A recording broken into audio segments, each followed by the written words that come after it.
Akiaria hindi ya kuruguria ceceni ya ugendi kaunti-ini ya Mombatha, Mbarara nioretie anyiti itemi hari ugendi guku bururi-ini mahimbirie njira ya kiriu niguo kuhota gutoria ucindani munene uria ukoretwo kuo thoko-ini ya ugendi. We are working to develop the Mama Ngina Drive as the Mama Ngina waterfront for this region.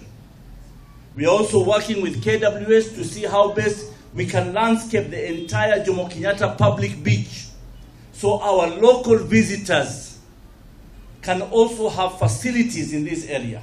Oho Mbarara ni atugeirie kugacira na kuongerereka kwa agendi mwaka uyu kuria agendi aria mekinyetie guku bururi-ini makinyete milioni 1.4 na kuri na mwihoko ati namba ino ni gukinyaniria milioni 2.3 gugikinyaniria mwaka wa 2022 angikorwo anyiti itemi ni mekuhimbiria njira ici cia kiriu. So we have a clear strategy, and why we are doing this?